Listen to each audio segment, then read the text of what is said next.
வித்யோதயா சாலையில் உள்ள தனியார் மருத்துவமனை வளாகத்தில் இருந்து 100 அடி மரம் முறிந்து விழுந்து போக்குவரத்து பாதிக்கப்பட்டிருக்கிறது. முழுமையான விவரங்களோடு எமது செய்தியாளர் சாமுவேல் எபினேசர் இணைகிறார். வணக்கம் சாமுவேல், விவரங்கள் என்ன?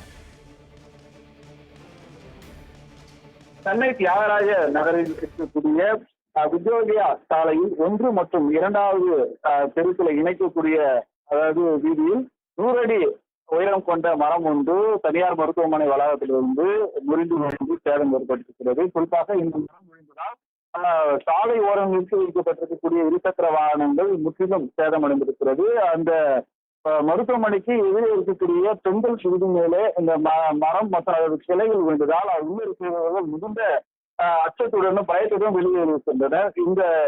இந்த மரத்தை அகற்றக்கூடிய பணியிலும் தற்போது மாநகராட்சி அதிகாரிகள் தற்போது ஈடுபட உள்ளனர். தற்போது மாநகராட்சி அதிகாரிகளுக்கு தகவலானது தெரிவிக்கப்பட்டிருக்கிறது. நேற்று இரவு முதலே இந்த பருவமழையானது அதிகரித்து வருவதால் தொடர்ந்து சென்னையில் பல்வேறு இடங்களில் அதிகனமழை பெய்து வருகிறது. இதனால் காற்றின் அளவு அதிகமாக வீசி வருவதால் சாலை ஓரங்களில் இருக்கக்கூடிய மரங்கள் பல இடங்களில் முறிந்து விழுந்திருக்கிற காட்சி நம்ம பார்த்திருக்கிறோம். அதே போல தற்போது இந்த வித்யோதயா சாலையில் இருக்கக்கூடிய இந்த மரம் முறிவால் அருகில் இருக்கக்கூடிய வீதி மற்றும் சாலை ஓரம் நிறுத்தி வைக்கப்பட்டிருக்கக்கூடிய வாகனங்கள் முற்றிலும் சேதமடைந்திருப்பது குறிப்பிடத்தக்கது.